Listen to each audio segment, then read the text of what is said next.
হয়ে নিয়েছি, আর আমি কিন্তু যাব ব্লাড দিতে।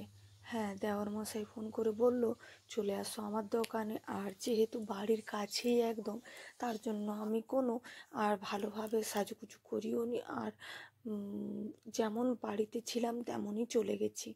তো যাই হোক, আর এইদিকে দেখো চলে এসেছি এখানে। ওই যে এতটা ভয় লাগছিল আর টেনশনও হচ্ছিল, কতটা ব্লাড নিয়েছে দেখো।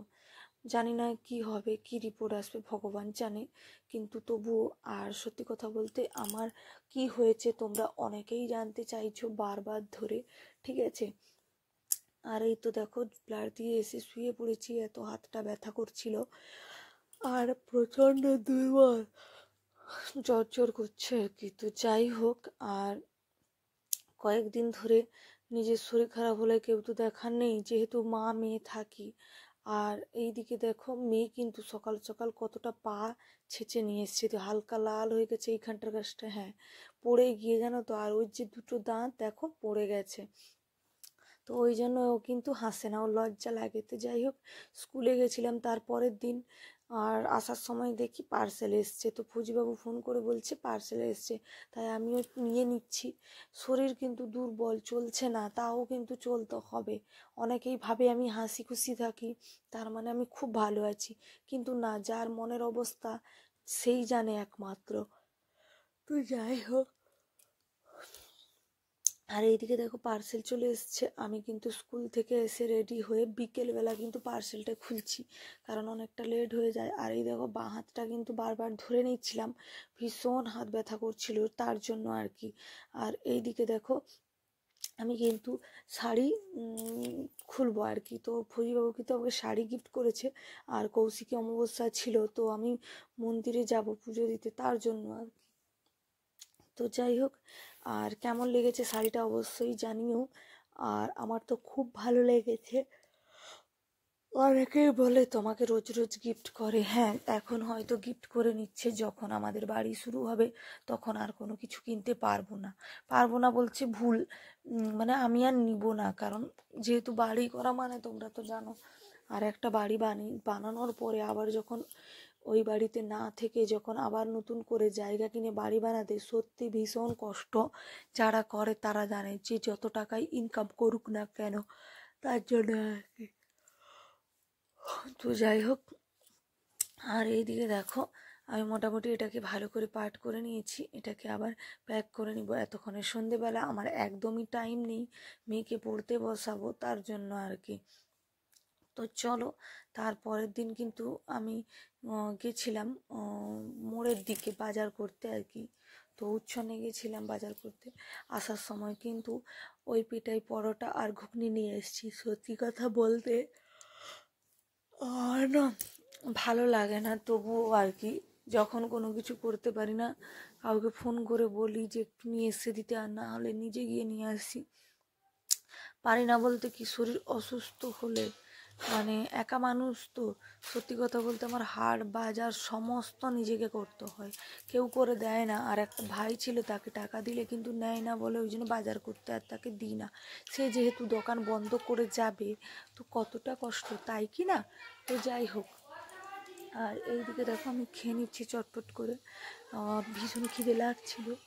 আর আমার সত্যি কথা বলতে পেটাই পরোটা হোক যাই হোক,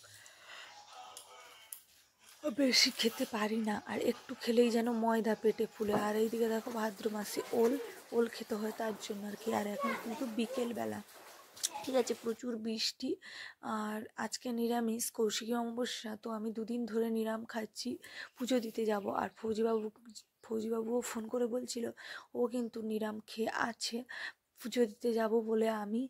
আর ও যেহেতু ওর নামে পুজো হবে, তো তার জন্য আর কি।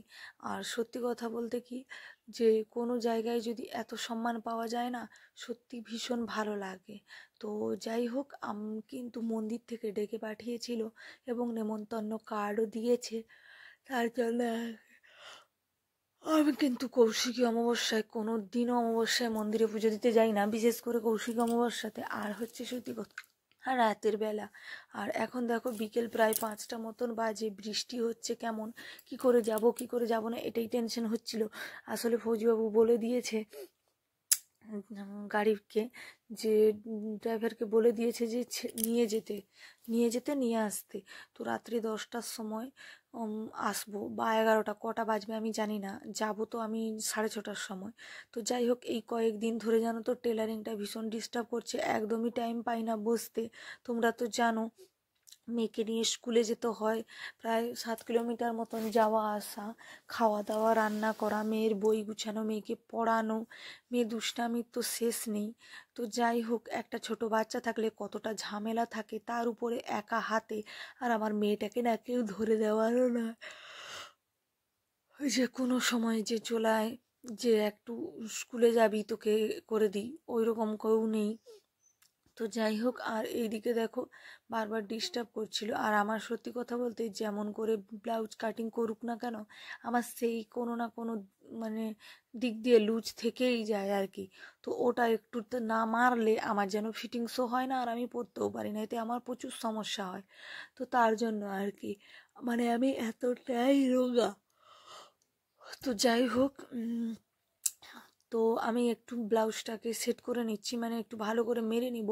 আর বিশেষ করে বোন তো কাটিং করে পাঠিয়েছে, ও খুব সুন্দর করে কাটিং করে, কিন্তু তবুও আর কি।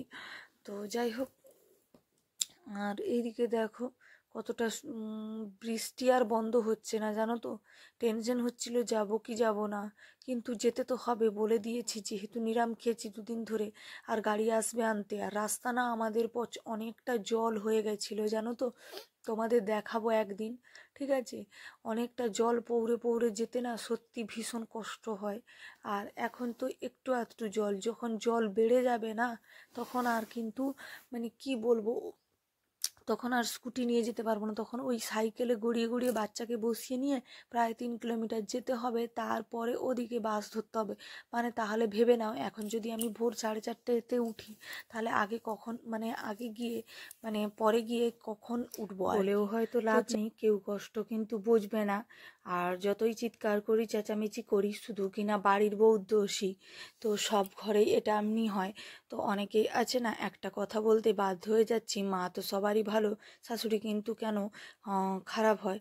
জানি না, আমি এটাই বুঝতে পারি না যে নিজের মেয়েকে যদি ভালোবাসা যায়, নিজের নাতি নাতনিকে, তাহলে নিজের ছেলের ঘরে নাতিকে বা নাতনিকে ভালোবাসতে ক্ষতি কি, এটা আমার জানা নেই। যদিও ভালোবাসা কি জিনিস দিয়ে দিলে তো ভালোবাসা হয় না, আমি এরকম ভালোবাসা কোনোদিনই চাইনি, জিনিস দেওয়া নেওয়া। কারণ ফৌজিবাবু যথেষ্ট রোজগার করে, আর বেকার তো নয়। তো আমাদের কোনোভাবে কোনো রকম অভাব রাখে না। আমার খালি একটাই কথা, হাতের ছাড়িয়ে কাজ না করলেও মেয়েটাকে অন্তত একটু একটু স্কুলে ড্রেস পরিয়ে দিলেই তো হয়, আর কিছু নয়। আর বা জুতোটা, বা কোনো সময় একটু ডেকে স্নানটা করিয়ে দিলে। আসলে সেটা নয়, কিছু মানুষের ভাবনা হচ্ছে যে যেটা করে ওটাই ঠিক, আর নিজে যেটা করে ওটাই।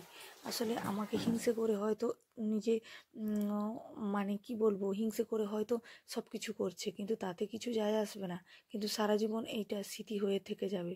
তো যাই হোক, এগুলো বলেও লাভ নেই, আর বললেও কেউ এইসব বুঝবেও না, কারণ সব শেষে তো দোষ থাকুক না থাকুক বাড়ির বউটারই দোষ। তো যাই হোক, আর এই দিকে দেখো, আর এইদিকে ব্লাউজগুলো কিন্তু একটু সেলাই করে নিচ্ছি, একটু সাইড করে। কারণ বললাম না, যেমন করে টাইট করি না কেন, সেই লুজ, বিশেষ করে কাটিং করি না কেন, আর আমার সত্যি কথা ঠিক মাপ দিয়ে মনে হয় কাটিং করা হয় না অ্যাকচুয়ালি। যারা রোগা হয় তাদের ওই যে মারতে মারতে দিন চলে গেল, ব্লাউজ হোক বা কোনো ড্রেস হোক, ফিটিং করতে করতে দিন চলে গেল, কিছু করার থাকে না। তো সেটা বলেও লাভ নেই। আর এইদিকে দেখো আপাতত, যাই হোক, বলে যদিও লাভ নেই। আর এটা ডবল সেলাই করে নিচ্ছি, এখন কিন্তু রাতি হয়ে যাচ্ছে। তো বারবার কিন্তু ফৌজিবাবু বলছিল অন্য কি কোনো ড্রেস নেই, অন্য কি কোনো শাড়ি নেই, তার জন্য আর কি। এটা যেহেতু নতুন আর আমি ধুয়ে রেখেছি, তার জন্য আর কি পরে যাব। আর নতুন জিনিস পরতে সবারই একটু ভালো লাগে, আর যেহেতু মন্দিরে যাব তার জন্য আর কি। তো যাই হোক, লাল ব্লাউজ হলে হয়তো অবশ্যই ভালো লাগতো। তো লালের সেরকম ড্রেস, শাড়ির ম্যাচ ছাড়া লালের কোনো নেই। আর এটা নতুন শাড়ি, তোমরা তো দেখেইছো, পার্সেলটা খুললাম। আর নতুন শাড়ির কিন্তু ব্লাউজ পিস একদম হয় না, মানে এই একদিনের মধ্যে আমি কিন্তু কাটিংও করিনি, আর সত্যি কথা ওটাকে করা হয়নি। আর শাড়ির পাড়ের কাজটাও কিন্তু ধরে একদমই হয়নি। আর মেয়ে না বারবার ধরে খালি বলছে মা আমাকে শাড়ি পরে দাও, তো তাকে একটু সায়া পরাচ্ছিলাম।